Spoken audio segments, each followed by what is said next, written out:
Last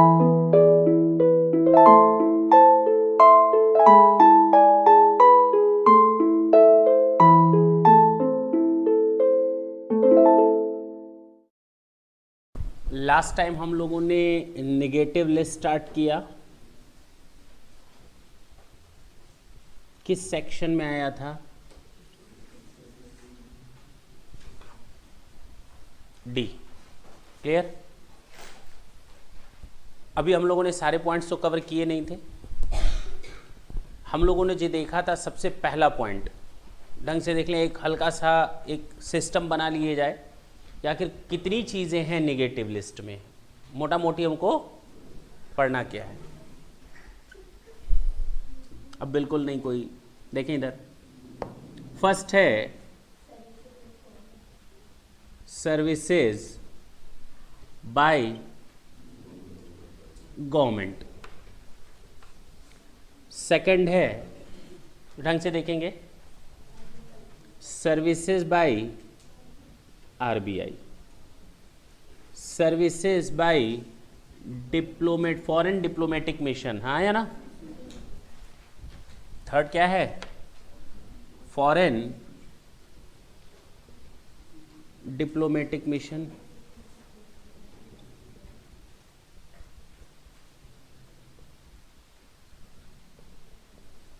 fourth, आने दो धीरे धीरे। सबसे पहले हम बात करेंगे एग्रीकल्चरल सर्विसेज की।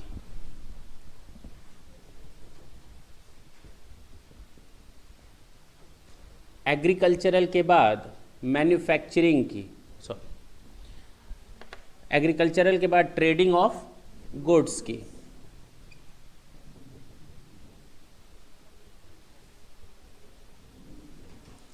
अमाउंट टू मैन्युफैक्चर की,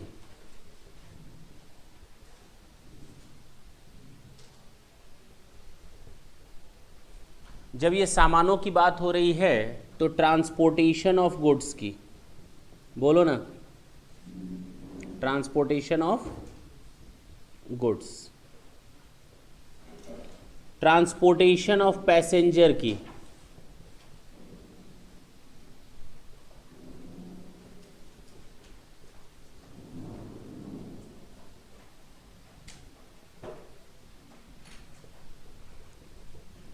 बोलो भाई। हमने गवर्नमेंट की सर्विस आरबीआई और फॉरेन डिप्लोमेटिक सर्विसेज को किनारे कर दिया। अब एग्रीकल्चरल गुड्स, ट्रांसपोर्टेशन, ये तीन चीज़ें ले आए। जब ट्रांसपोर्टेशन होता है तो तुम लोगों ने देखा होगा एडवर्टीजमेंट भी होती है, हाँ या ना?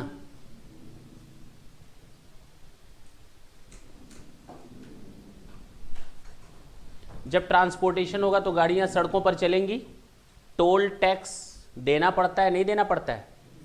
जब ब्रिज वगैरह से पास करते हैं तो वहां पर टोल टैक्स वगैरह देना पड़ता है, हाँ है ना?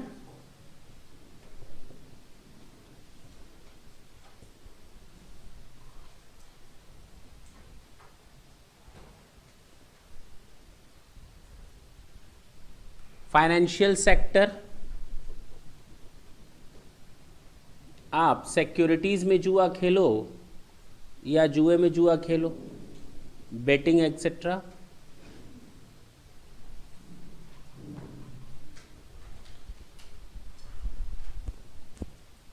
या पढ़ाई करके जुआ खेलो, एजुकेशन,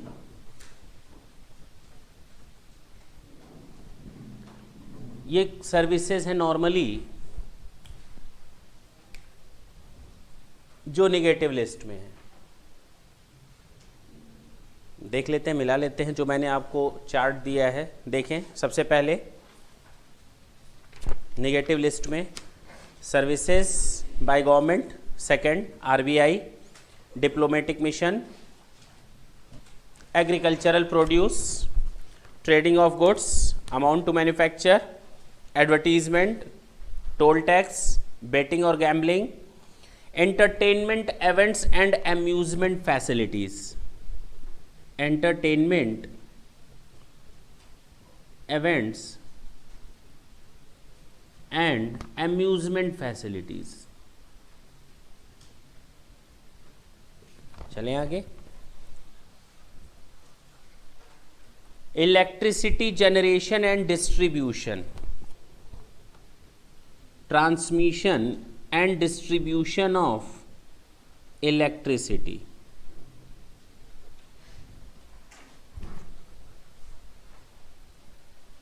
एजुकेशन से रिलेटेड है, renting of house, financial sector, transportation of passenger, transportation of goods and funeral.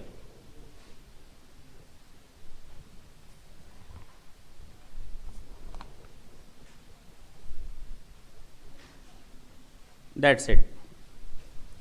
ये नॉर्मल एक्टिविटीज़ हैं या ये वो सर्विसेज हैं जिनको हमने किस में डाला है, निगेटिव लिस्ट में। ये सारी सर्विसेज आपको दिमाग में सेट रखनी है। कितने तरह की सर्विसेज हैं, 17। क्लियर?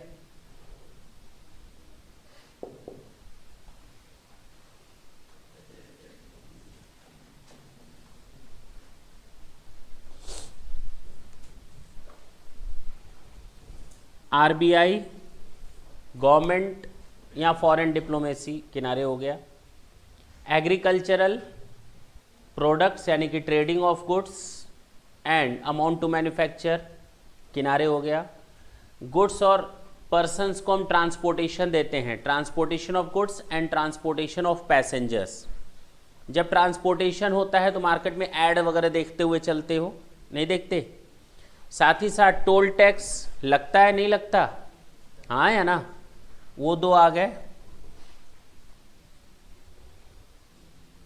क्लियर है? बच्चों की पढ़ाई से रिलेटेड हो या एंटरटेनमेंट से रिलेटेड हो, बिजली और मकान चाहिए ही चाहिए, नहीं चाहिए? फाइनेंशियल सेक्टर जुए से रिलेटेड है और उसके बाद आदमी क्या हो जाता है, मर जाता है। ये सारी एक्टिविटीज़ हैं। अब एक एक एक्टिविटीज़ देखा जाए। बोलो भाई, जो थोड़ी सिंपल एक्टिविटीज़ हैं या सर्विसेज हैं उनको हटाते हुए चले।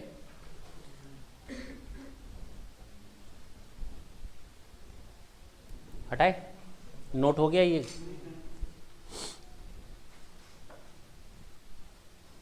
ये शॉर्टकट है दिमाग में केवल सेट करने का, क्या क्या चीज़ें आती हैं। हटाएं?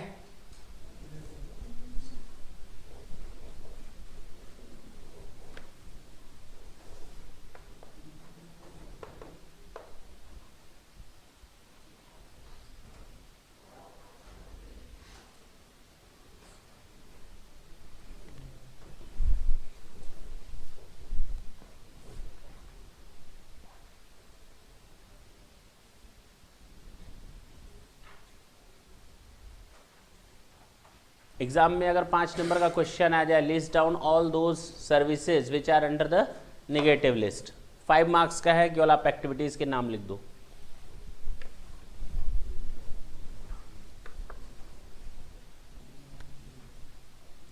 First service, services by government और लोकल अथॉरिटी। मैंने इसके पीछे रीज़न भी बताया था। केवल वो सर्विसेज निगेटिव लिस्ट में है, most of the services are in negative list. लेकिन जहाँ पर एक कंपटीशन की बात होती है, हेल्दी कंपटीशन की प्राइवेट सेक्टर और गवर्नमेंट के सेक्टर के बीच, तो उन सेक्टर्स पे हमने क्या नहीं दिया है, क्या नहीं दिया, निगेटिव लिस्ट नहीं दी। और निगेटिव लिस्ट न देने के पीछे ये रीज़न है कि हेल्दी कंपटीशन हो। और दूसरा रीज़न मैंने बताया था, एक चेन बनती है, वो चेन बीच में से ब्रेक न हो। ये 2 रीजंस हैं जिनके कारण गवर्नमेंट की भी एक्टिविटीज़ पर टैक्स लगता है। जैसे स्पीड पोस्ट हो गया, कोरियर एजेंसी है और गवर्नमेंट का स्पीड पोस्ट, दोनों में अगर बराबर की फाइट करवानी है तो दोनों पर या तो सर्विस टैक्स लगाओ या तो दोनों को किनारे करो। तो कहा गया दोनों पर टैक्स लगेगा। लेकिन बेसिक मेल सर्विस है, पोस्ट कार्ड है, मनी ऑर्डर है, ये सब क्या है, जो केवल गवर्नमेंट फैसिलिटी प्रोवाइड करती है, ये बाहरी लोग फैसिलिटीज प्रोवाइड नहीं करते, तो उस केस पे उनको क्या किया गया, माफ कर दिया गया, गवर्नमेंट की इस तरह की सर्विसेज को किनारे किया गया। क्लियर है? तो हम लोग को जो आज स्टडी करनी है इन्हीं पेज नंबर 17 से लेकर 26 जो आज का असाइनमेंट दिया गया है। हमने पहली सर्विस का नाम लिखा, कौन सी सर्विस बोलें? गवर्नमेंट की सर्विस।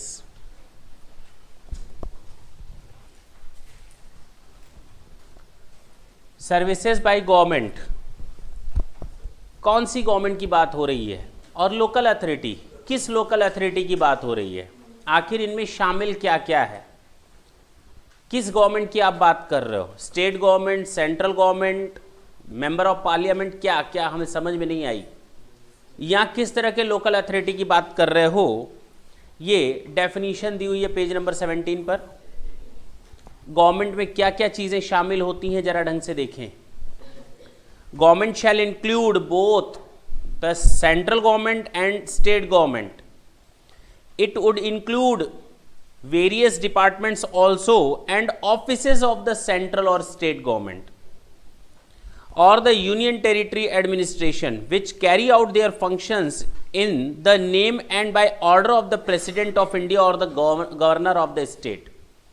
यानी कोई भी ऐसी ऑफिस या कोई भी ऐसा डिपार्टमेंट जो प्रेसिडेंट के अंडर में काम कर रहा हो या किसी स्टेट के गवर्नर के अंडर में काम कर रहा हो, वो भी हमारा गवर्नमेंट की लिस्ट में आएगा।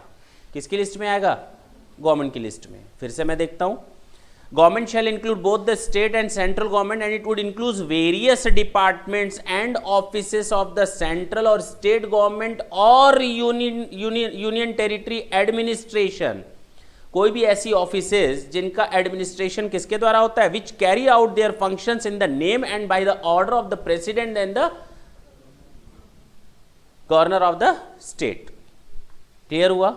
तो कोई भी सेंट्रल गवर्नमेंट का ऑफिस हो, सेंट्रल गवर्नमेंट को किनारे रखो, उसका कोई ऑफिस, स्टेट गवर्नमेंट को किनारे रखो और उसका भी कोई ऑफिस, प्रेसिडेंट और प्रेसिडेंट का कोई ऑफिस, या गवर्नर और उसका कोई ऑफिस, ये सारी चीजें गवर्नमेंट की डेफिनेशन में आएंगी।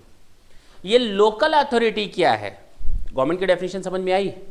ये लोकल अथॉरिटी क्या है जरा देखें।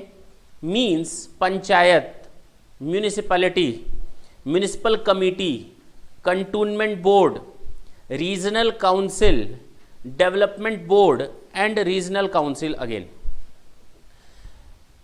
ये अलग अलग जगहों से लिए गए हैं वर्ड, अलग अलग जगहों की डेफिनेशंस हैं। तो आप लोग क्या करेंगे, केवल ये मायने रखेंगे कि पंचायत आता है, म्यूनिसिपैलिटी आता है, कंटोनमेंट बोर्ड आता है, काउंसिल आता है, डेवलपमेंट बोर्ड आता है, दैट्स इट। इतनी चीज़ें आपको याद रखनी है कि what is the meaning of local authority. अब जरा वापस उस पॉइंट पर आते हैं जहां पर सर्विसेज बाय गवर्नमेंट लिखा हुआ था। गवर्नमेंट की मीनिंग समझ में आ गई? पेज नंबर 14 पर वापस आए। सर्विसेज बाय गवर्नमेंट और अ लोकल अथॉरिटी। अब क्लियर है कि अगर कोई गवर्नमेंट, चाहे वो सेंट्रल गवर्नमेंट हो, चाहे वो स्टेट गवर्नमेंट हो, चाहे सेंट्रल गवर्नमेंट की कोई ऑफिस हो या स्टेट गवर्नमेंट की कोई ऑफिस हो, प्रेसिडेंट हो, गवर्नर हो, उनकी कोई ऑफिस हो, ये सब गवर्नमेंट की डेफिनेशन में आएंगे। एंड लोकल अथॉरिटी में क्या क्या आएगा? ये अगर सर्विसेज देते हैं तो वो क्या होते हैं? निगेटिव लिस्ट में आते हैं। लेकिन कुछ चीज़ों को छोड़ दो तो किन चीज़ों पर ये निगेटिव लिस्ट में नहीं आते, यानी किन किन चीज़ों पर गवर्नमेंट की भी सर्विसेज पर टैक्स लगता है? पहला, services by the department of post, और वो भी ऐसी चीज़ें जो बेसिक चीज़ें नहीं हैं, जो मार्केट, प्राइवेट और गवर्नमेंट दोनों के बीच में फाइट है, तो बराबर करने के लिए उनको हटाया गया है। Post, speed post, express parcel post, life insurance and agency services provided to a person other than a government. अगर यही सर्विसेज गवर्नमेंट किसी दूसरे गवर्नमेंट को देती, गवर्नमेंट के किसी दूसरे पार्ट को देती, तो वो निगेटिव लिस्ट में रहता। क्लियर है? पक्की बात है। यानी स्पीड पोस्ट सेंट्रल गवर्नमेंट को अगर करना है तो गवर्नमेंट टू गवर्नमेंट सर्विसेज हैं, तो क्या है वो? माफ होगा। Clear? If post office has provided other services like basic mail वगैरह सब हम बता चुके हैं, ये सब क्या है? निगेटिव लिस्ट में आती है। क्योंकि इनका किसी दूसरे के साथ कोई फाइट नहीं है। Services in relation to an aircraft, अब फिर प्रॉब्लम आई। अभी हम लोग गवर्नमेंट की बात कर रहे हैं, हम लोग गवर्नमेंट के बाहर नहीं आए, क्योंकि गवर्नमेंट तो स्पीड पोस्ट की फैसिलिटी देती है, मार्केट भी फैसिलिटी देता है, गवर्नमेंट एयरक्राफ्ट वेसल की भी फैसिलिटी देती है, प्राइवेट सेक्टर भी एयरक्राफ्ट और वेसल का फैसिलिटी देता है। अब जरा देखें पेज नंबर 18 पर एयरक्राफ्ट की डेफिनेशन और वेसल की डेफिनेशन, वो सारी चीज़ें दी हुई हैं। सर हम लोग को ये इतनी डेफिनेशन करनी पड़ेगी ना, केवल बेसिक समझने के लिए एक एक बार डेफिनेशन को रीड कर लेते हैं। क्यों? डेफिनेशन को क्या कर लिया जाए, एटलीस्ट समझ तो लिया जाए कि एयरक्राफ्ट मीन्स क्या, वेसल मीन्स क्या। चलें, एयरक्राफ्ट मीन्स एनी मशीन, जो उड़ता है ना हवाई जहाज, वो मशीन है, which drives support in the atmosphere of the air other than reaction of the air against the earth's surface and includes balloon fixed or free, airships, kites, gliders and flying machine, सारी चीज़ें aircraft में आएंगी। Airport में क्या आता है, अरे aircraft airport बहुत क्लोज रिलेशन है। एयरपोर्ट क्या है, airport means a landing and take off area for aircraft, aircraft के लिए जो अभी मैंने ऊपर बताया। तो काइट्स जहां से उड़ते हैं, फ्लाइंग मशीन जहां से उड़ती हैं, टेक ऑफ करती हैं या लैंड करती हैं, वो सारी चीज़ें किस में आएंगी, एयरपोर्ट में आएंगी। फिर देखते हैं, यानी वो सारी चीज़ें जो एयरक्राफ्ट हैं, एयरक्राफ्ट जहां जहां टेक ऑफ और लैंड करेगा, वो सारी चीज़ें एयरपोर्ट की डेफिनेशन में आएंगी। Airport means a landing and taking off the area for aircraft, usually with runway and aircraft maintenance and passenger facilities and includes aerodrome। अब सर फिर एरोड्रम क्या है, अब तक तो समझ में आ रहा था, लेकिन ये एरोड्रम क्या आ गया। Aerodrome means any definite or limited ground or water area, चाहे जमीन का चाहे पानी का। क्यों, जहाज कभी पानी में नहीं उतरते क्या?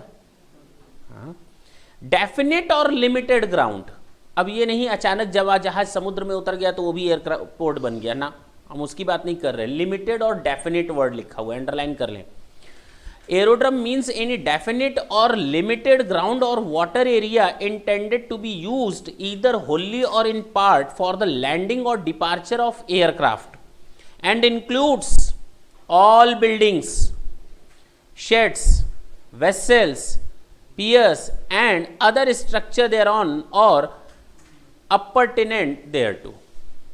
क्लियर? उनके साथ लगी हुई जितनी भी चीज़ें होती हैं, लैंडिंग एरिया के आसपास जितनी भी बिल्डिंग, शेड्स होते हैं, वो सारे क्या माने जाएंगे, एरोड्रम में आएंगे। वेसल में क्या आता है, वेसल मतलब पानी वाला जहाज, बड़ा सा, है कि नहीं। Includes anything made for the convenience, किसके कन्वीनियंस के लिए, ह्यूमन बीइंग के लिए या गुड्स के लिए, लिखा हुआ है for the convenience of human being और ऑफ गुड्स। कोई भी जहाज जो लोगों को लाने ले जाने के लिए, पानी का जहाज जो लोगों को ले जाने और ले आने के लिए हो, या जो सामानों को लाने और ले जाने के लिए हो। एंडोकजन, दैट्स इट। क्लियर है। वेसल में हो गया कॉन्ट्रैक्ट कैरिज, 2 मिनट के लिए छोड़ देते हैं।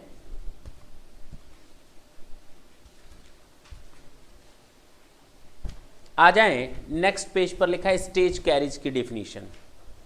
स्टेज कैरिज, स्टेज कैरिज क्या होता है,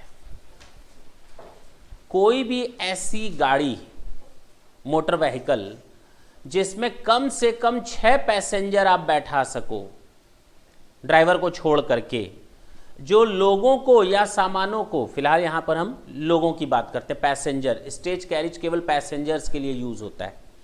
कम से कम 6 लोगों को जिसमें ड्राइवर शामिल न हो, अगर फेयर के थ्रू लाना और ले जाना, जैसे तुम लोग रास्ते पर निकलते हो तो बोलता है ना चलेंगे चलेंगे चलेंगे, तो हाँ भैया तो उसमें आदमी बैठे हुए हैं, आप भी बैठ गए, ठीक है ना। Stage carriage, stage carriage means a motor vehicle constructed or adapted to carry more than 6 passengers, underline कर ले, केवल passenger, not goods, excluding the driver, driver को छोड़ दो, हायर किराए पर, or reward at separate fares paid by for individual passengers.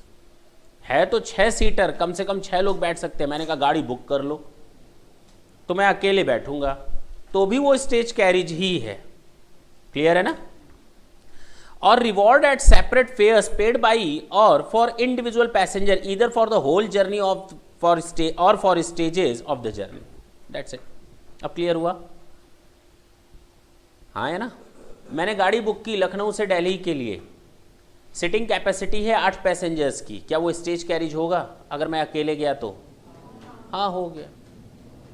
यहाँ तो पार्ट पार्ट में हम जाएं, गाड़ी चलती है लखनऊ से दिल्ली की ओर, मैंने बीच में ही आगरा में कहा रोक दो, मुझे यहीं उतरना है, क्या वो स्टेज कैरिज है? Part of the journey. ठीक है ना? क्लियर हुआ? वापस नीचे देखें, मीटर्ड कैब्स, एक और डेफिनेशन दी हुई है। Metered cabs means any contract carriage, contract को अंडरलाइन कर लें, कॉन्ट्रैक्ट पर सामान लोगों को लाना ले जाना, on which N automatic device of the type, जैसे दिल्ली में उतरो तो वहां पर देखो तो टैक्सीज होती हैं, आप जैसे ही बैठोगे, ऑटो में भी बैठोगे तुरंत मीटर ऑन कर देगा, हाँ है ना? उसको कहते हैं metered cabs. Means any contract carriage on which N automatic device of the type and make approved under the relevant rules by the state transport authority, यानी वो किसी रूल्स के अंडर काम करे, is fitted with indicates reading of the fare chargeable at any moment and that is charged accordingly under the conditions of its permit issued under the motor vehicle act फलाना and दिमाका, हमें इससे लेना देना नहीं है। Metered cabs का मतलब समझ में आया? अब पक्की बात। गुड्स ट्रांसपोर्ट एजेंसी, डेफिनेशन देख लें। Goods transport agency means any person who provides services in relating to transportation of goods by road and issues consignment note, जिसको हम कहते हैं चालान। हम यहाँ बिल्टी, कंसाइनमेंट नोट बिल्टी, आप यहाँ से दिल्ली के लिए सामान यहाँ से भेजो, आपकी बिल्टी बनेगी और वहाँ सामान छूटेगा तो बिल्टी के थ्रू ही छूटेगा। क्लियर है? Consignment notes by what ever name called, जो आप नेम दे दो। कुरियर एजेंसी मीन्स, कुरियर घर पे आता है ना, तुम लोग के पार्सल वगैरह आते हैं ना, अब या तो गवर्नमेंट का आदमी ले आएगा, डाकिया डाक लाया, या तो प्राइवेट इंस्टीट्यूशन का कोई ले आएगा। Courier agency means any person engaged in the door to door transportation of time. DTDC का फुल फॉर्म मालूम है तुम लोग को? नहीं मालूम? डीटीडीसी का मतलब ही है डोर टू डोर कुरियर, ठीक है ना? तो फिलहाल यहां पर वो डीटीडीसी नहीं बोल रहा है, हमने केवल नाम बताया, फुल फॉर्म बताया उसका। Courier agency means any person engaged in the door to door transportation of time sensitive documents. आखिर हम क्यों गए कुरियर के यहाँ? अरे भैया तुरंत पहुंचाओ इसको, टाइम सेंसिटिव डॉक्यूमेंट्स। अगर इतना ही टाइम सेंसिटिव नहीं रहता तो हम बेसिक मेल से भेजे होते गवर्नमेंट के, क्यों हम 50 रुपये 100 रुपये खर्च करने जाएंगे? Time sensitive documents, goods or articles utilising the services of a person either directly or indirectly to carry or accompany such documents, goods or articles. That's it. तो जो एजेंसी इस तरह का काम करती है, आपसे डॉक्यूमेंट्स, आपसे आर्टिकल या आपसे कोई थिंग लिया, और वो टाइम सेंसिटिव डॉक्यूमेंट्स, आर्टिकल या थिंग है जिसको हमें दूसरे बंदे को सर्व करना है और बीच में हम कमीशन खा रहे हैं। अब बात समझ में आई? क्लियर हुआ? ये डेफिनेशंस क्लियर हैं? नहीं है? वापस आते हैं अपनी उस डेफिनेशन पर, सेक्शन 66D पर, जहाँ पर हम लोग चल रहे थे निगेटिव लिस्ट में। तो पहला तो हम लोगों ने देख लिया था, स्पीड पोस्ट वगैरह, एक्सप्रेस पार्सल, उस पर टैक्स लगता है, सर्विस टैक्स लगता है, उसको निगेटिव लिस्ट में शामिल नहीं किया गया। नीचे जरा देखें, services in relation to an aircraft or a vessel inside or outside the precincts of a port or an airport. अगर एयरक्राफ्ट वगैरह की फैसिलिटी, वेसल वगैरह की फैसिलिटी आप यूज करते हो तो वो भी प्राइवेट और गवर्नमेंट दोनों की फाइट हो रही है, हाँ या ना? तो उसको भी सर्विस टैक्स के दायरे में रखा गया है। अब चाहे भले ही गवर्नमेंट दे रही हो, लेकिन वो आपको सर्विस टैक्स लगेगा। क्लियर है? ट्रांसपोर्ट ऑफ गुड्स और पैसेंजर्स, ट्रांसपोर्ट ऑफ गुड्स और पैसेंजर, लोगों को या सामानों को एक जगह से दूसरी जगह तक ले जाना, उसमें भी गवर्नमेंट और प्राइवेट की लड़ाई है कि नहीं है? उनको भी सर्विस टैक्स के दायरे में रखा गया है। कौन कौन से ट्रांसपोर्ट हैं? If a passenger is traveling from Delhi to Mumbai in an aircraft owned by the government, it is subject to a service tax. क्योंकि प्राइवेट वालों की भी वहां फाइट है. If a person is traveling from India to any other country, India से दूसरे देश में, it will be subject to service tax. But if a person is coming from outside India to India, तो उतरते ही कहो service tax दो, नहीं देगा वो. क्यों? वो जिस देश से चढ़ा था उसी देश में उसने उस रूल के हिसाब से वहाँ पर टैक्सेस वगैरह दिए होंगे. यहाँ आने पर उसके ऊपर कोई एक्स्ट्रा टैक्स नहीं लगेगा. तो it will not be taxable because as per the place of provision of service tax rules 2012 the place of provision in respect of passenger transport services shall be place where the passenger embarks. ठीक है. If a passenger is travelling, railway को माफ किया गया है, negative list में है, लेकिन उसमें से भी हटा दिया गया है एसी कोच. कौन सा? जरा देखें. फर्स्ट क्लास और एयर कंडीशनर कोच हटा दिया गया है. तो उस पर भी टैक्स लगेगा, सर्विस टैक्स लगेगा. बहुत अजीब बात है लेकिन लगेगा, ये दिमाग में सेट रखना है. रैशनल मैंने बता दिया था, हाँ या ना? पक्की बात है. अब जरा सेकंड देखें निगेटिव लिस्ट का, देखा जाए. सर्विसेज बाय आरबीआई, इधर देखें, सर्विसेज बाय आरबीआई.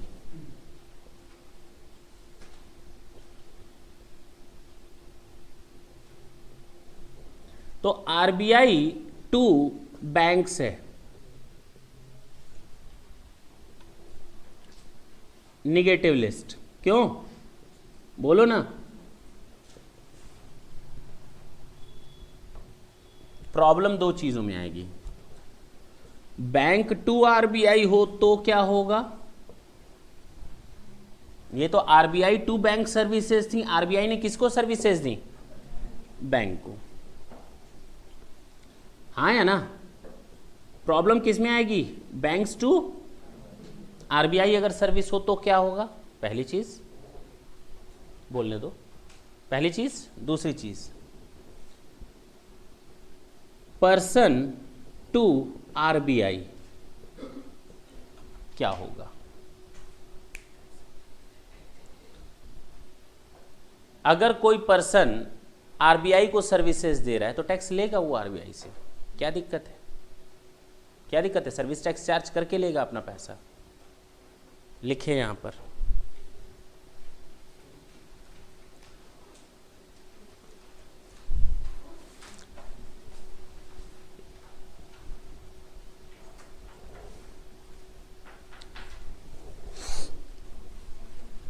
देखें इधर, पहले आप इसके लिए एक इंपॉर्टेंट नोट लिख लें.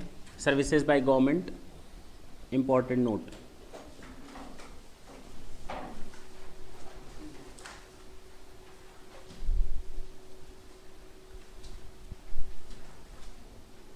Central government to central government, state government to state government. ठीक.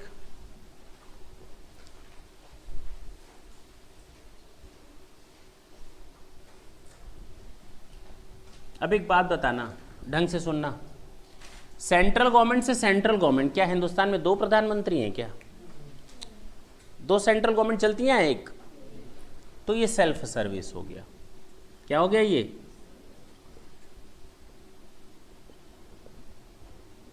Not taxable. पक्की बात है ना? बोलो.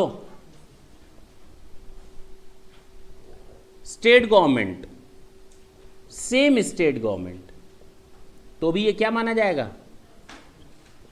Self service. ये भी क्या होगा? Not taxable. प्रॉब्लम कब आएगी जरा ढंग से सुनना.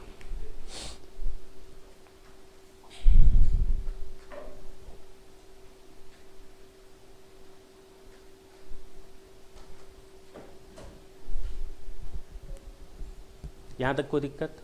प्रॉब्लम कहां आएगी कि अगर one state government to other state government हो. हाँ या ना? बोलो भाई. Central government to state government हो या state government to central government हो. अगर इस तरह से सर्विसेज हों तो सेल्फ को तो हुआ नहीं. टैक्सेबल until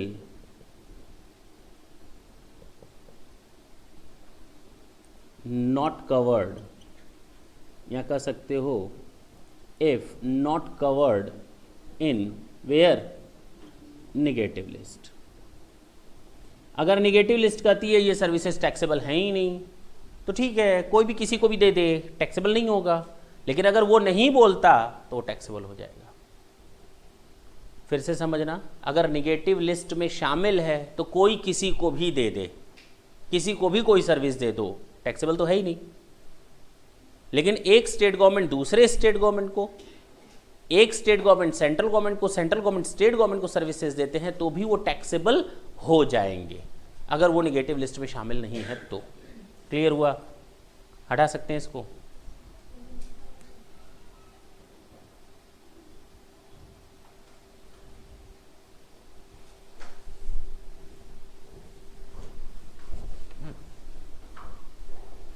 सेकंड है सर्विसेज बाय आरबीआई।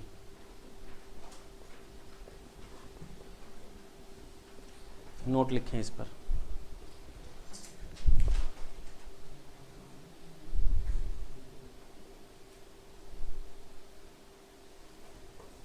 मैंने बोला services by RBI, services to RBI नहीं।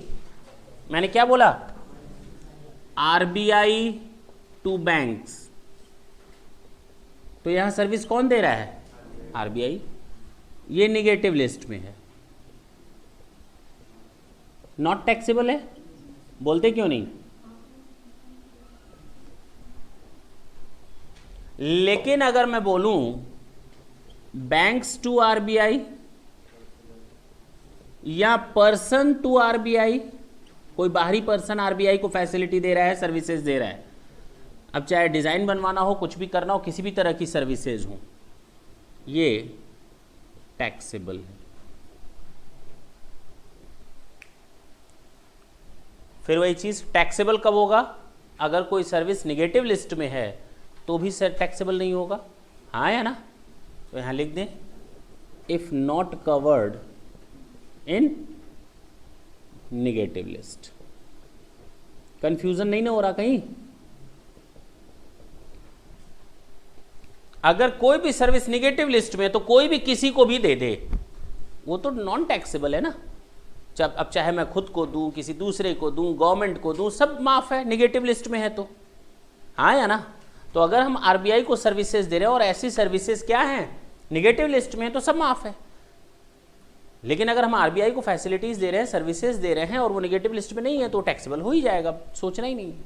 हटा सकते हैं, पक्की बात।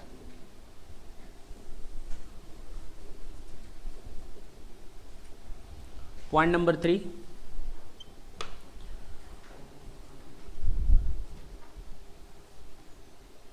Services provided bye foreign diplomatic mission. आगे एक वर्ड लिखा हुआ है, सर्विसेज बाय फॉरेन डिप्लोमेटिक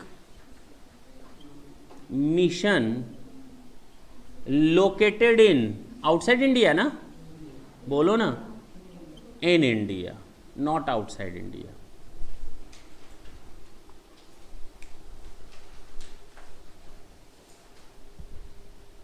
इसमें हमें कुछ पढ़ने की जरूरत ही नहीं है, अपने आप में सेल्फ बता रहा है। अगर ये किसी को सर्विसेज दे दे तो सब माफ है, लेकिन अगर कोई बाहरी बंदा इनको सर्विसेज दे तो टैक्सेबल, अगर वो निगेटिव लिस्ट में शामिल नहीं है तो। सेम वही चीज। पॉइंट नंबर 4 कौन सा है? एग्रीकल्चरल। इसको हम लोग नेक्स्ट क्लास में डिस्कस करेंगे। एग्रीकल्चरल को कब डिस्कस करेंगे? नेक्स्ट क्लास में डिस्कस करेंगे। 5th, trading of goods.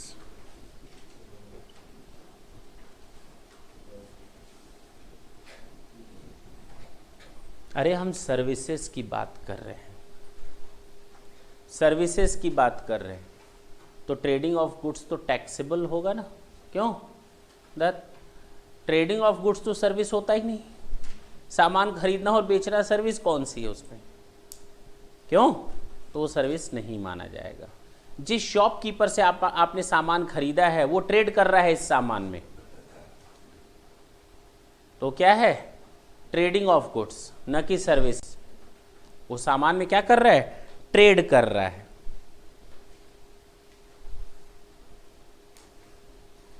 देखें पेज नंबर 20, पेज नंबर 20, बहुत इत्मीनान से देखेंगे।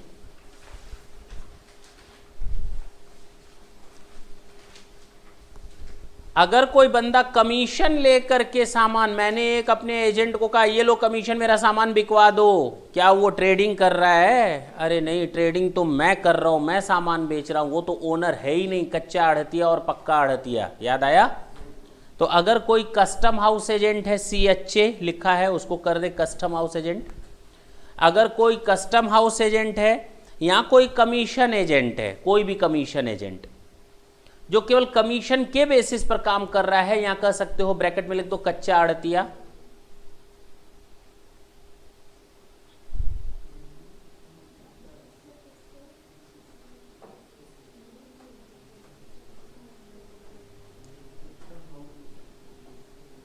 ठीक है ना?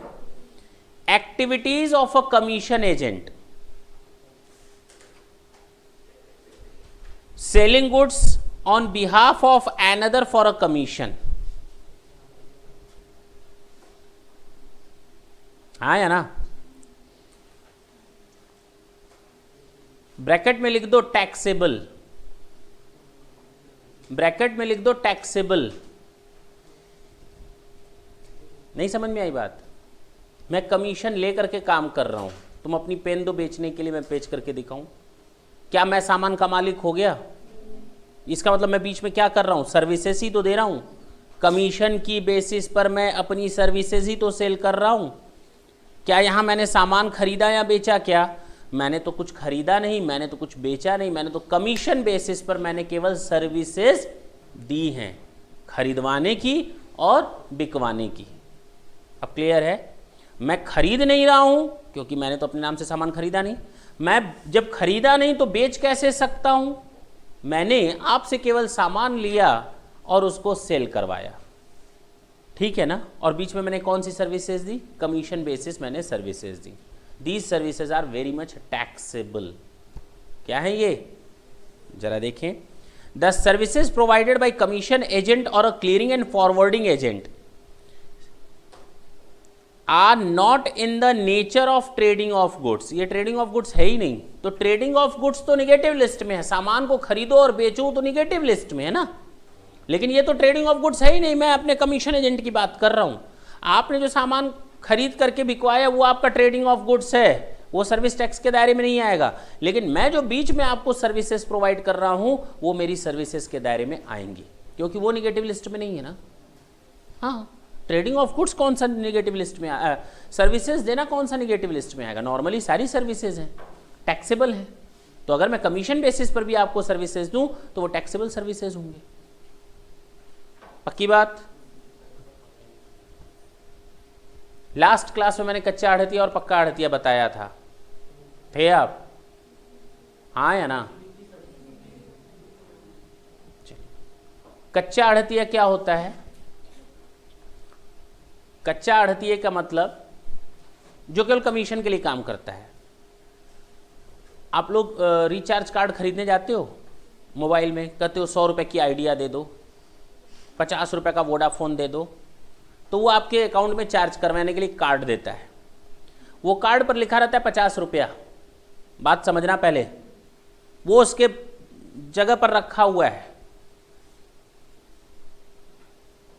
ये जो कार्ड उसने दिया 50 रुपए, वो खरीदा कितने में होगा मालूम है तुम लोगों को? लेस देन 50 या मोर देन 50? 50 का 50 में, कोई लेस देन 50 नहीं। मालूम है ये बात? तो बता ही तो रहे। उसने वो 100 रुपए का कार्ड 100 रुपए में ही खरीदा। उसने जब आपके में रिचार्ज करवाया तो कमीशन उसके खाते में क्रेडिट हो गया। बोलो, लेकिन अगर आग लग जाए उसकी दुकान पे, भगवान न करे आग लग जाए, तो वो लॉस किसका होगा, कंपनी का या इसका? इसका अपना होगा, कंपनी का नहीं होगा, क्योंकि ये खरीद करके आया था। मैंने क्या बोला, खरीद करके आया था, इसने सामान अपने नाम से खरीदा और अपने नाम से बेचा, तो ये ट्रेडिंग ऑफ गुड्स है। क्या इसको हम कहते हैं पक्का आड़तिया। और कच्चा आड़तिया, ये लो चाबी, इसको बेचो, कमीशन ले लेना 10%, तो क्या चाबी तुम्हारी हो गई? जब तुमने सामान खरीदा ही नहीं तो बेच कैसे सकते हो? जो सामान तुम्हारा है नहीं तो बेच कैसे सकते हो? लेकिन तुमने बिकवाने में हेल्प की, बीच में तुमने कमीशन चार्ज किया, it means I am just going to get the services, तो इसको हम कहते हैं कच्चा आड़तिया। क्लियर है? जो सामान अपने नाम से खरीदता नहीं है, केवल सामान रखता है, होल्ड करता है, सेल करवाता है और बीच में कमीशन पाता है। पक्का आड़तिया जो अपने नाम से सामान खरीदता है, बिकवाता है और बीच में कमीशन पाता है। क्लियर है? फिलहाल these are auxiliary for trading of goods. ठीक है, छोड़ दें इसको, नेक्स्ट देखें, उसी में ही आगे। तो ये समझ में आया, अगर कोई कमीशन एजेंट है, कमीशन के लिए काम करता है, केवल कमीशन के लिए, तो वो क्या होगा, टैक्सेबल सर्विसेज होंगी। फॉरवर्ड कॉन्ट्रैक्ट इन कमोडिटीज, ये मेरे पास आया, सुनो पहले, फॉरवर्ड का मतलब आगे। ये मेरे पास आया, इसने कहा सर हमको आपका ये लैपटॉप चाहिए, मैंने कहा 1 महीने बाद बेचूंगा। तो इसने कहा ये लैपटॉप मैं आपसे 1 महीने बाद 40,000 में खरीदूंगा। कितने में? आज ही खरीद लो। तो 40,000 में खरीदूंगा, पक्की बात है? हाँ या ना? अब देखो, आइडेंटिफाइड गुड्स है, फ्यूचर की डेट्स में सामान की डिलीवरी होगी फिजिकल, तो क्या ये हमारा सर्विसेज हो गया? ये तो ट्रेडिंग ऑफ गुड्स की कैटेगरी में आ गया ना। सामान फिक्स है, डेट फिक्स है, अमाउंट भी फिक्स है, तो इसका मतलब ये तो नॉर्मल ट्रेडिंग ऑफ गुड्स हो गया। हाँ, अंतर ये आज ना डिलीवरी हो करके फ्यूचर की किसी डेट में होगी। तो फॉरवर्ड कॉन्ट्रैक्ट भी क्या है हमारा, ट्रेडिंग ऑफ गुड्स की कैटेगरी में आएगा। फॉरवर्ड कॉन्ट्रैक्ट भी क्या है हमारा, ट्रेडिंग ऑफ गुड्स की कैटेगरी में आएगा।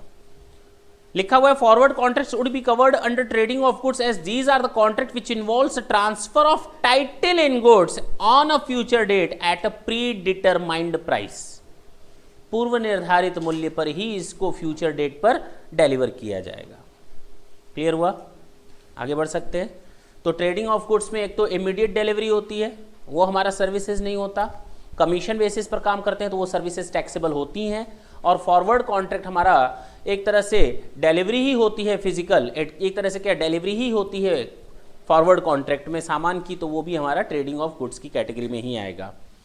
कॉमोडिटी फ्यूचर्स, हाँ, commodity futures would be covered under trading of goods, तो ब्रैकेट में लिख दो नॉट टैक्सेबल।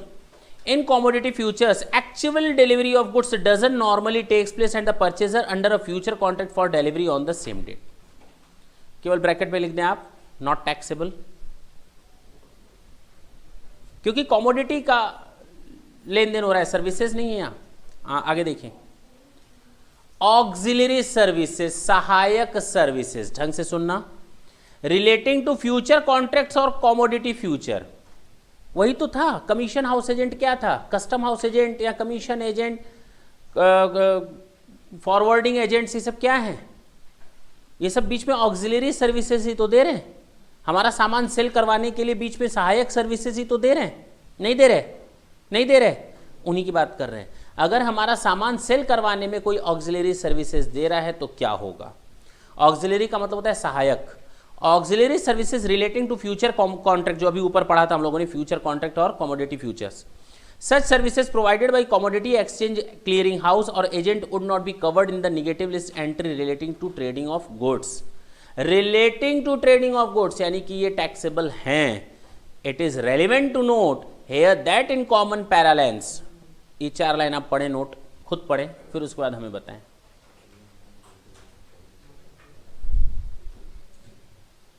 4 लाइन आप खुद पढ़ें।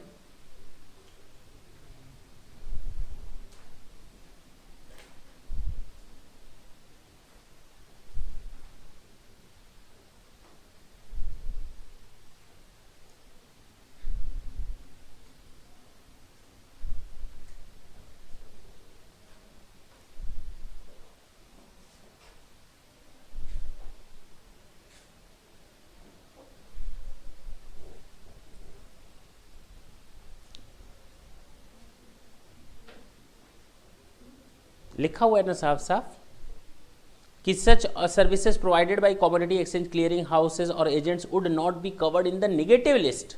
इसका मतलब टैक्सेबल, ब्रैकेट में नीचे लिख दें टैक्सेबल, नेगेटिव लिस्ट के नीचे एरो बनाकर लिख दें टैक्सेबल।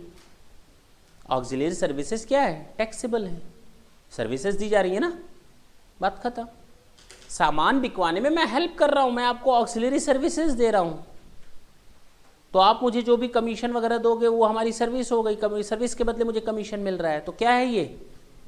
टैक्सेबल है।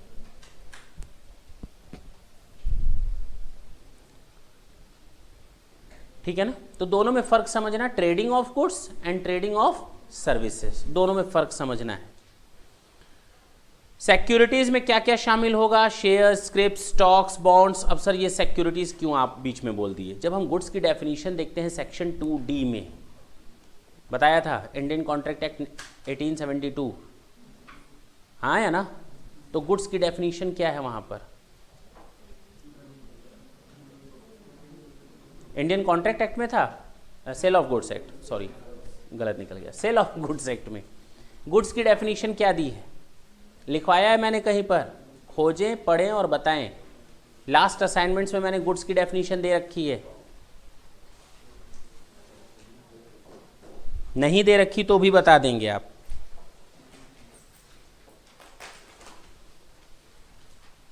लिख लें, कहीं नहीं दे रखी तो कहीं लिख लें, नहीं दिए?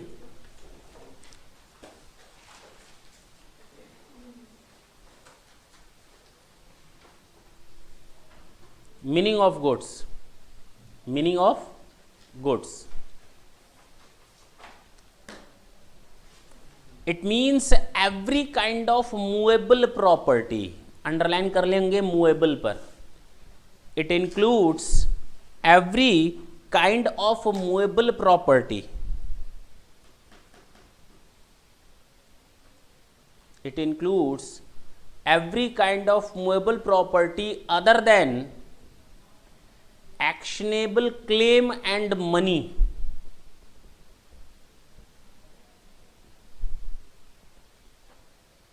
other than actionable claim and money। actionable claim का मतलब बताया था, नहीं बताया था तो फिर बता देते हैं, ढंग से सुनेंगे आप, अभी नहीं। other than actionable claim and money and includes securities. अच्छा, तो ये है सिक्योरिटी, यहां से आया। गुड्स का मतलब क्या है? सिक्योरिटी से भी शामिल है। अब क्लियर हुआ? यानी गुड्स की डेफिनेशन किसको कवर करती है? गुड्स को भी, गुड्स की डेफिनेशन किसको कवर करती है? सिक्योरिटीज को भी शामिल करती है। It includes securities comma growing crops, growing crops फसल जो अभी जमीन से लगी हुई है, अरे ग्रोइंग, ग्रोइंग मतलब जो अभी बढ़ रही है, यानी कि जो अभी जमीन से अटैच्ड टू अर्थ है, growing crops comma grass, gross नहीं ग्रास, घास जो होती है, and things attached to, and things attached to and or forming part of the land, things attached to or forming part of the land, forming part of the land which are agreed to be served, which are agreed to be served before sale. अब ढंग से समझते हैं ये goods की definition क्या है। Goods include every kind of movable property other than actionable claim and money. तो actionable claim and money goods नहीं होते, हाँ या ना? Actionable claim and money goods नहीं होते। एंड इट इंक्लूड्स, पहला सिक्योरिटी, क्या गुड्स इंक्लूड करते हैं? क्या? Security, growing crops grass and things attached to or forming part of the land agreed to be severed, that's it, which are agreed to be served. क्या हम तुमसे ये समझौता नहीं कर सकते कि तुम्हारे खेत में जो फसल है उसको मुझे बेचना? नहीं कर सकते ऐसा एग्रीमेंट? नहीं कर सकते, बात खत्म, वो गुड्स है ना। कर सकते हैं, जो तुम्हारे खेतों में घास उगती है ना, हम ही को ही बेचना, हाँ, भले ही जमीन से अटैच्ड है। अब क्लियर है? तो which form part of the land, which is form part of the land but can be made an agreement before sale. Clear? चलो, अच्छा, तो मनी को तो हम लोग नहीं ले आएंगे, हम पहले भी बता चुके हैं, ट्रांजैक्शन इन मनी हमारा तो होता ही नहीं, सर्विस की डेफिनेशन में आता ही नहीं। एक्शनेबल क्लेम क्या होता है?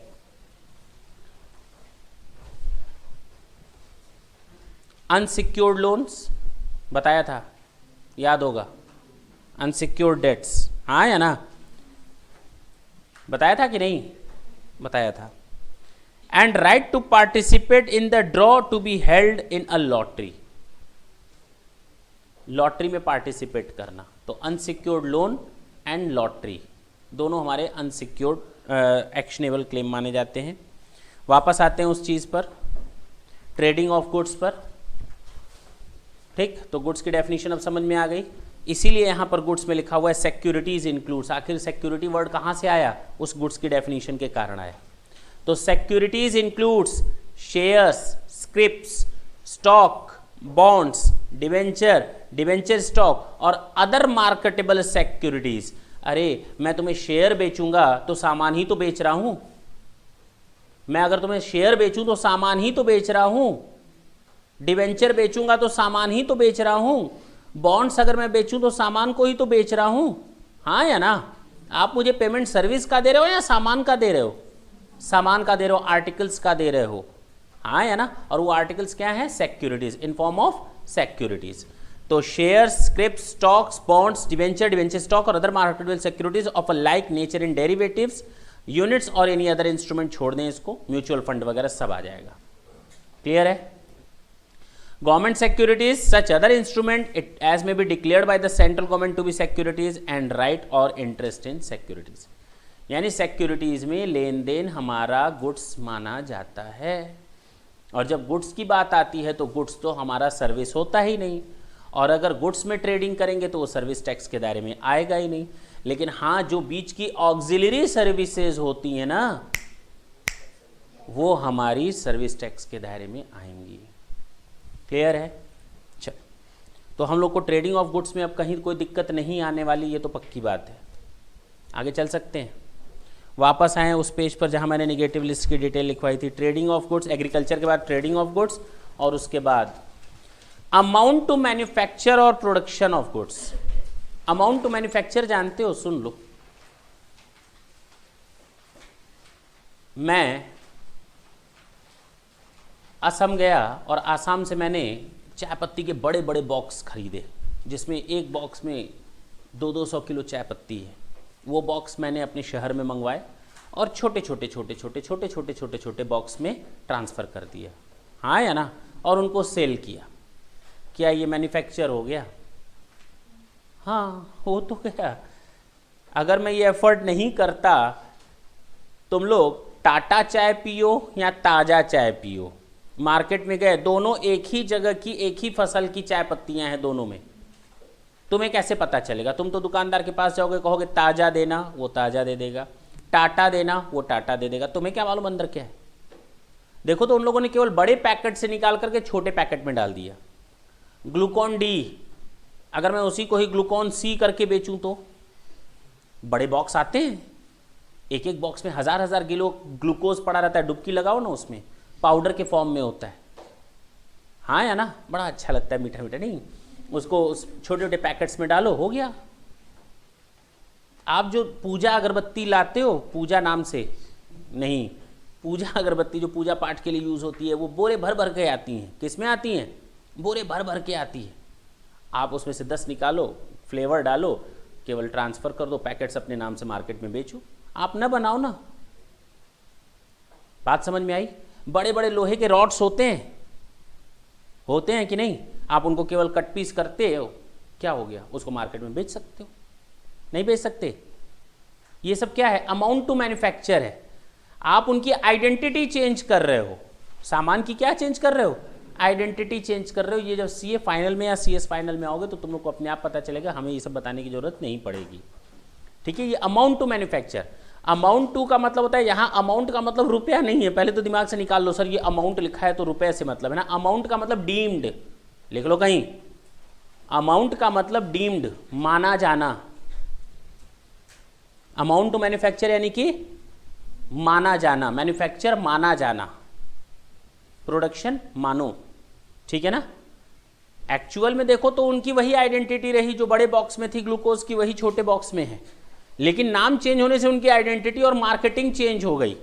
आप टाटा चाय लेने गए थे कि ताजा लेने गए थे, जो मिल जाता चाय तो वही बनती, आपको क्या मालूम दोनों में एक ही फसल है। बात समझना, इसी को हम कहते हैं आइडेंटिटी चेंज करना। क्या चेंज करना? मार्केटेबिलिटी को चेंज करना, वो अमाउंट टू मैन्युफैक्चर माना जाता है। तो ये भी हमारा क्या होगा? Trading of goods. ये भी क्या है? Trading of goods. तो processes amount to manufacture. Page number 21 पर आ जाए, पेज नंबर 21 पर आ जाए।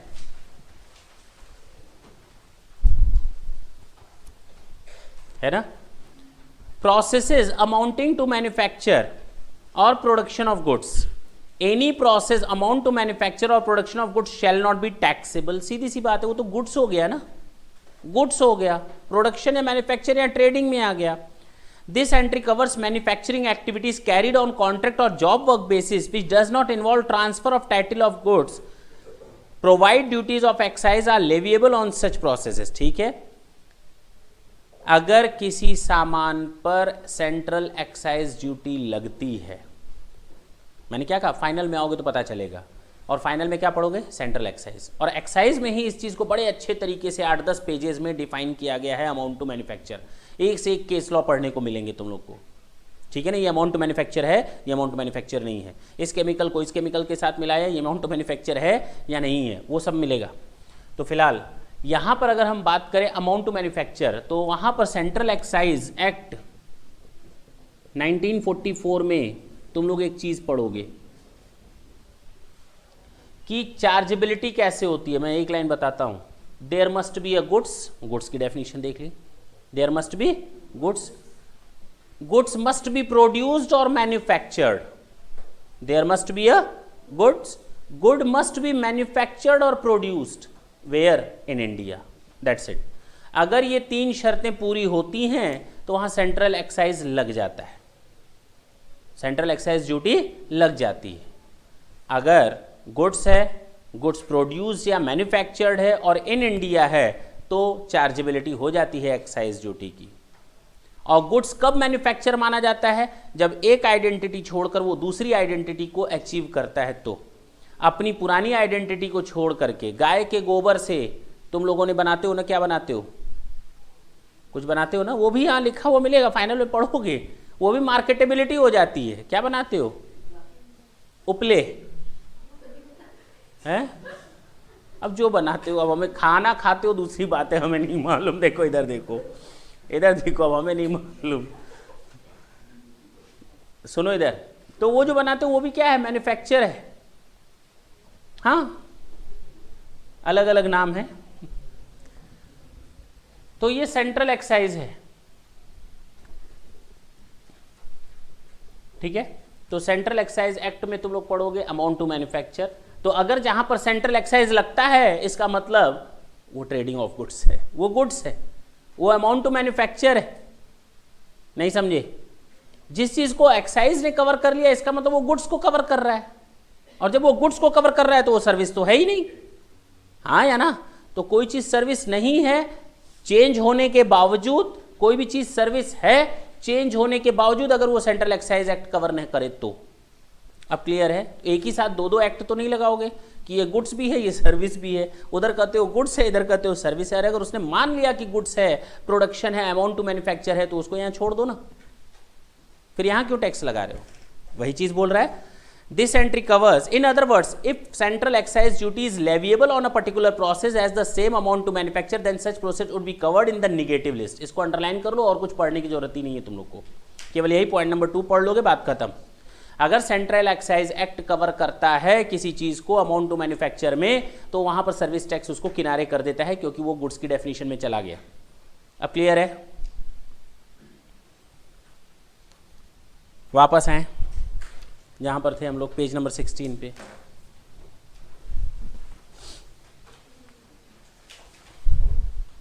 चले आगे, ढंग से सुनना। Selling of space or time slot for advertisement other than, सुन लेना, यानी अगर आप एडवर्टीजमेंट कराते हो that is also covered under the negative list. अगर हम साइन बोर्ड्स वगैरह के थ्रू एडवर्टीजमेंट कराएं तो वो नेगेटिव लिस्ट में है, प्रिंट मीडिया के थ्रू एडवर्टीजमेंट कराएं तो वो क्या है, नेगेटिव लिस्ट में है, न्यूज़पेपर में हमारी ऐड छपती है वो नेगेटिव लिस्ट में है। लेकिन दो चीज़ों को छोड़कर, दो चीज़ों पे अगर ऐड करवाओगे तो वो टैक्सेबल हो जाएगा। कौन सी दो चीज़ें टैक्सेबल हैं? Other than broadcast by radio or television. FM में आप दे दो एडवर्टीजमेंट, वो टैक्सेबल हो जाएगा सर्विस टैक्स। टीवी में आप दे दो तो टैक्सेबल हो जाएगा। तो टीवी और रेडियो छोड़ दो, बाकी कोई भी मीडिया में चले जाओ वो नॉन टैक्सेबल है। ठीक है, लिख लेते हैं इस चीज़ को। आगे मैंने देखे पेज नंबर है आपका 21, आ जाए page number 21, page number 21 advertisement लिखा हुआ है ना। Selling of space or time slots for advertisement other than advertisement broadcast by radio or television, तो टैक्सेबल है पहला। Sale of space or time for advertisement to be broadcast on radio or television, हाँ या ना। यहां sale of time slot by a broadcasting organisation, बात वही पड़ी। नॉन टैक्सेबल में क्या आ जाएगा? देखें प्रिंट मीडिया लिखा हुआ है, sale of space for advertisement and print in print media. अगर हमने न्यूज़पेपर वालों को पैसा दे करके ऐड करवाई है तो क्या है, वो निगेटिव लिस्ट में है, उस पर टैक्स नहीं लगता। दूसरा, sale of space for advertisement in billboards, public places, building, conveyance, cellphones, automated teller machine, automated teller machine का मतलब एटीएम, इंटरनेट, एरियल एडवर्टीजमेंट, अड़ियल नहीं है वो, एरियल एडवर्टीजमेंट। ठीक है, और एरियल एडवर्टीजमेंट क्या है नीचे लिखा हुआ है डेफिनेशन उसकी भी। सर इतनी डेफिनेशन हम लोग सब पढ़ लेंगे क्या, सब रट लेंगे क्या? मैं केवल समझा रहा हूँ, डेफिनेशन तुम लोग को केवल समझनी है कि डेफिनेशन में आता क्या क्या है। कम से कम ये चीज़ तो क्लियर होगी कि क्या क्या नहीं भी आता है। ठीक है, aerial advertising is a form of advertising that incorporate the use of aircraft, balloons or airships to create, transport or display advertising media। Helicopter जाता है, ऊपर से पर्चे छोड़ दिया और तुम लोग दौड़ पड़े सड़क पर सामने से गाड़ी आ गई, कुछ हुआ नहीं, बगल से गुजर गई। दूसरा, बलून्स यहाँ से छोड़ो, शहर शहर जाएंगे, छोड़ दो हवा में। आज पूरब की तरफ हवा बह रही है, कल पश्चिम की तरफ हवा बहेगी, डेली 100 बलून छोड़ दो, है कि नहीं? पक्की बात है ना। यहाँ देखते होगे हवाई जहाज जो होते हैं उनको आकाश में उड़ाओ और रंग बिरंगे एडवर्टीजमेंट करवाओ धुएं से। तो sale of space for advertisement in billboards, public aerial advertisement is a form of advertising that incorporate the use of aircraft, balloon or airships to create, transport or to display advertising media. The media can be static such as a banner, logo और sponsorship branding। हाँ या ना। मेरे साथ पास आए yellow pages वाले, उन्होंने कहा सर आपकी एडवर्टीजमेंट देनी है येलो पेजेस में, दे दो, दे दो, क्या दिक्कत है। मेरे पास आए गूगल वाले, उन्होंने कहा सर हम आपके साथ friendsfellow.com में जाना चाहते हैं, आप अपने बैनर बीज दे दो, आपके लोग हमें पैसा दे दो, हम बैनर आपके लगवा देंगे गूगल्स के नाम से, friendfellow.com के नाम से लगा दो। तो ये सब स्टैटिक हो या मूवेबल हो कोई दिक्कत नहीं है। मेरे पास एक गाड़ी है, उसको मैंने एडवर्टीजमेंट की तरफ पूरा पैक कर दिया चारों तरफ से, उस पर बैनर वैनर लगा दिए, सड़क पर मूव करवा रहे हैं, वो नॉन टैक्सेबल है, उस पर सर्विस टैक्स नहीं लगेगा, निगेटिव लिस्ट है। एरियल एडवर्टाइज, अब तुम लोग मॉल्स के अंदर एंट्री करते हो, बाहर ही देखो तो कुछ ना कुछ एडवर्टीजमेंट के वो स्टैंडी लगी रहती हैं, वो सब क्या है, नॉन टैक्सेबल है। लिखा है aerial advertisement is a form of advertising that incorporates the use of aircraft, balloon or airships to create, transport or display advertising media. The media can be static such as banner, logo, lighted sign or sponsorship branding. It can also be dynamic such as animated, lighted और audio. Clear है? देखते होगे तुम लोग big boss आता है तो डाबर च्यवनप्राश, क्या है वो, ब्रांडिंग ही तो है, वो भी एडवर्टीजमेंट है। क्लियर हुआ ये? तो एडवर्टीजमेंट हो गया तुम लोग का। बिल्डिंग के ऊपर देखते होगे बड़े बड़े बोर्ड लगे रहते हैं। आज जाते होगे ब्रिज वगैरह क्रॉस करते होगे तो हर एक आदमी ने अपनी बिल्डिंग की छत ही सेल कर दी है, लो भैया तू एडवर्टीजमेंट के लिए यूज़ कर, वो भी नॉन टैक्सेबल है। तो एडवर्टीजमेंट हो गया। तो रेडियो और टेलीविज़न छोड़ दो तो उस पर टैक्स लगेगा, रेडियो और टेलीविज़न पर टैक्स लगेगा। रेडियो और टेलीविज़न के थ्रू अगर आप एडवर्टीजमेंट करवाते हो तो उस पर सर्विस टैक्स लगेगा, यानी बाकी एडवर्टीजमेंट मीडिया पर कोई टैक्स नहीं लगेगा। वापस आए पेज नंबर 16 पे,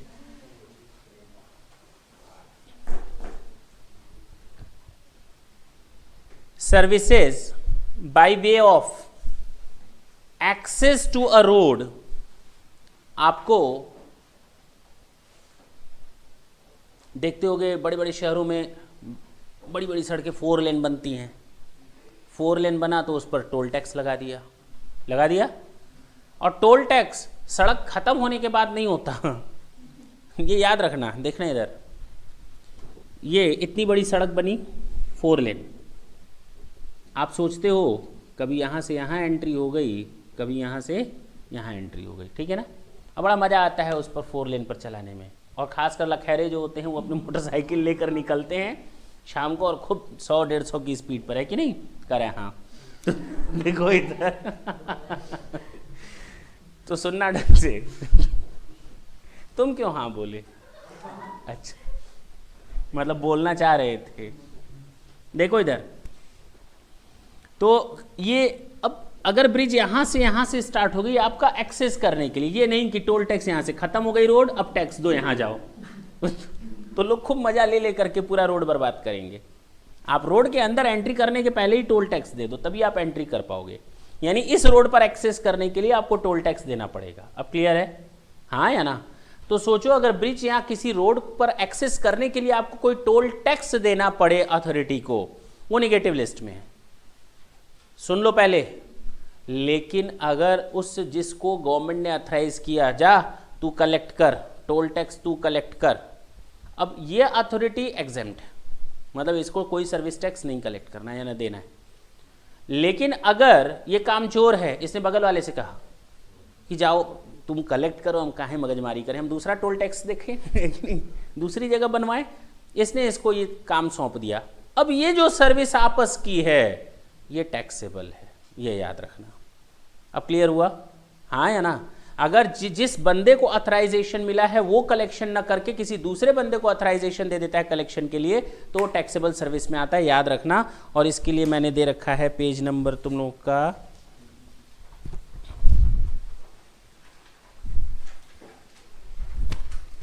दे ही नहीं रखा है ना, नहीं दे रखा ना, चलो लिख लो, लिख लें इसको।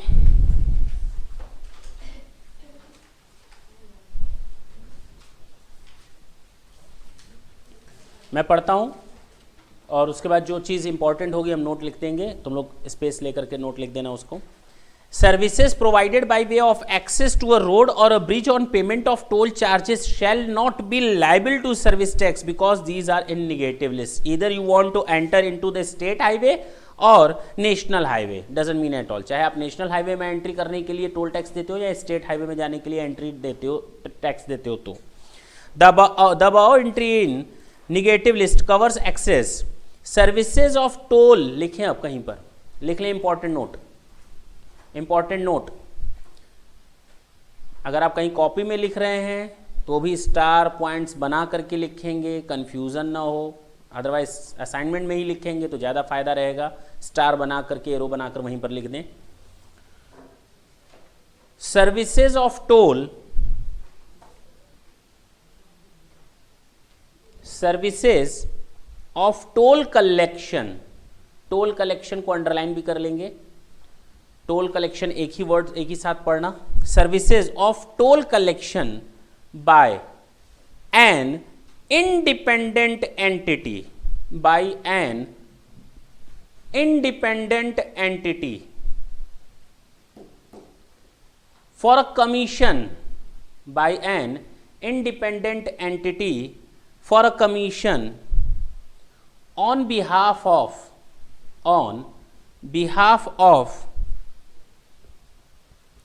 an agency, on behalf of an agency authorized, an agency authorized only to levy toll, only to levy toll, are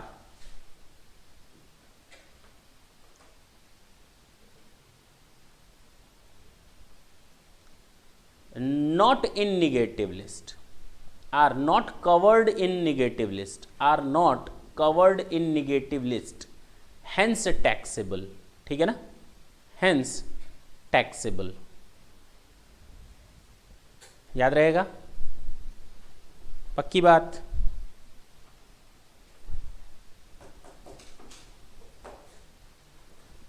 जरा देख लें आगे, हम लोग नेक्स्ट क्लास में देखेंगे betting, gambling or lottery, admission to entertainment events or amusement facility, movie देखने जाओगे, ड्रामा देखने जाओगे, रामलीला देखने जाना है, वो वाली पिक्चर वाली नहीं रामलीला, वो वाली रामलीला, और अम्यूजमेंट पार्क में जाना है, कोई राइडिंग करनी है, तो ये सब क्या है आपके, इन सब पर ये सब निगेटिव लिस्ट में है। ठीक है ना, देखा जाएगा उसको भी। हम लोग स्कूल में पढ़ना है, नर्सरी में, प्लेवे में पढ़ना है, सेकेंडरी हायर एजुकेशन तक सब निगेटिव लिस्ट में है। लॉ की डिग्री होती है, सब निगेटिव, लॉ की डिग्री मीन्स लॉ द्वारा अप्रूव्ड डिग्री होती है, कोई एक्ट के थ्रू कोई डिग्री दी जाती है तो वो निगेटिव लिस्ट में है। हम जो आपको पढ़ा रहे हैं वो टैक्सेबल है। Private tuitions, home tuitions, coaching institutes, ये सब क्या है, टैक्सेबल सर्विसेज होती हैं। अगर हमने अपने घर को किराए पर उठा रखा है, देखेंगे वो भी निगेटिव लिस्ट में है। दैट्स इट, ये सब देखना है। Transportation of goods and passengers. Thank you बच्चों।